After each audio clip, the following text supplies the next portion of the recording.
부동산 시장의 거래 가뭄 현상이 두드러지고 있죠. 오늘 국토교통부가 발표한 지난달 주택 매매 거래량 통계가 있는데요. 이에 따르면 전국 거래량이 지난해 같은 기간보다 36%가량이나 급감했다고 합니다. 자, 이게 매물 잠김 현상이 심화된 걸까요? 아니면 패닉 바잉이 주춤한 걸까요? 부동산부의 지혜진 기자와 짚어보도록 하겠습니다. 지 기자 나와 있습니까? 네, 안녕하세요. 예, 변화가 지금 좀 나타나고 있어요. 부동산 시장. 지금 거래량이 급감했다는 발표가 나왔는데 어떤 내용이 좀 짚어주시죠? 네, 정부가 집계한 지난달 전국 주택 매매 거래량은 총 88,922건입니다. 전월보다 8.8% 감소한 수준인데요. 지난해 같은 기간과 비교하면 35.8%가 줄었습니다. 특히 수도권과 서울의 거래량 감소가 두드러졌습니다. 수도권은 전월보다 11.3%, 지난해 같은 기간보다는 44.4% 감소했습니다. 서울은 전월보다 10.8%, 지난해 같은 기간과 비교하면 39.8%로 40% 가까이 줄어든 겁니다. 특히 주택 유형별 거래량을 살펴보면 아파트 거래량 감소가 확연히 두드러졌는데요. 아파트 이외의 주택 유형은 지난해 같은 기간 대비 13.9% 감소한 데 반해 아파트는 43.5%나 줄어들었습니다. 이처럼 주택 거래량이 줄어든 데에 대해 전문가들은 과세 기준일인 지난 6월 1일 이후로 매물 잠김이 심화한 것을 원인으로 꼽고 있습니다. 여기에 재건축 규제 완화나 집값이 추가로 상승할 수 있다는 기대감이 작용하면서 매물을 걷어들이는 경향이 강해졌다는 분석입니다.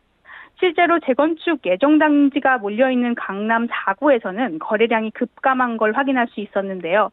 지난달 2,426건에서 지난달엔 1,824건으로 한 달 새 24%나 급격하게 줄어들었습니다. 예, 근데 이게 거래가 얼어붙었다라고 표현하기엔 집값이 지금 계속 오르잖아요. 매주 집값이 최고치 경신했다라는 통계 자료가 나오고 있는 상황인 것 같은데 매물 잠김 현상이 심화하면서 이런 현상들이 같이 발생했다고 봐야 되는 겁니까?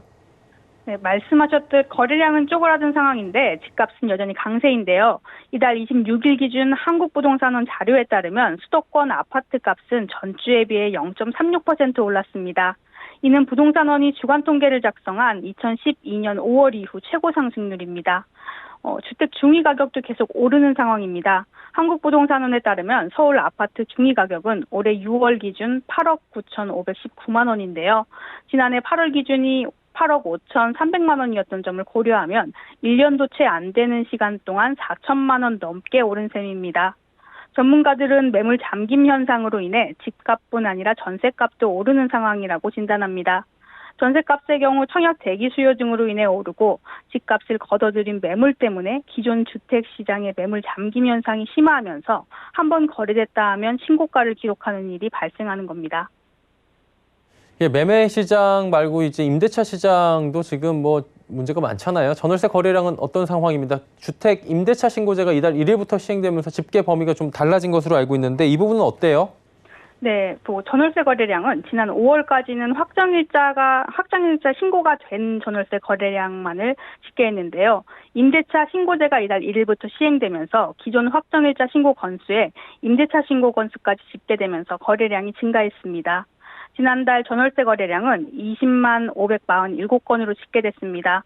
임대차 신고는 약 6만 8천 건, 확정일자 신고는 13만 2천 건 가량입니다. 이는 지난 5월보다 15.5% 늘어난 수치입니다. 지난해 6월과 비교하면 6.8% 늘었습니다. 그러나 임대차 신고제가 도입되지 않았을 경우 전월세 거래량은 줄었습니다. 이전 방식대로 집계했을 경우 13만 2천 건인데요. 이는 전달보다는 24%, 지난해보다는 34% 감소한 수준입니다. 예, 말씀해 주신 것처럼 부동산 시장이 안정되지 않고 계속 불안한 상황이긴 해요. 하반기 입주 물량 상황을 점검해야 될 텐데 시장 수요를 어느 정도 수용할 수 있을 만큼 공급이 지금 나오고 있습니까? 그럼 서울의 경우 올해 하반기 아파트 입주 물량이 대폭 줄어들 전망인데요. 지난해 같은 기간과 비교했을 때 33.7%가량 감소한다는 통계가 나왔습니다. 서울의 하반기 입주 예정 아파트는 총 17,569가구로 집계됐습니다. 지난해 같은 기간과 비교해도 많이 줄었고 최근 5년 평균보다도 27.4% 줄어든 수준입니다. 수도권도 입주 물량이 감소했는데요. 하반기 예정 물량이 96,332가구인데 지난해 같은 기간과 비교했을 때 2.9%, 5년 평균보다는 5.4% 줄어들었습니다. 국토교통부는 지난 2011년부터 2020년까지의 지난 10년 평균치와 비교하면 21% 증가했다고 설명했기는 하지만 최근 전세난 상황을 고려하면 서울이나 수도권 공급 물량은 부족하다는 분석이 나옵니다. 예, 오늘 이야기는 여기까지 저희가 듣도록 하겠습니다. 부동산부의 지혜진 기자였습니다. 고맙습니다. 감사합니다.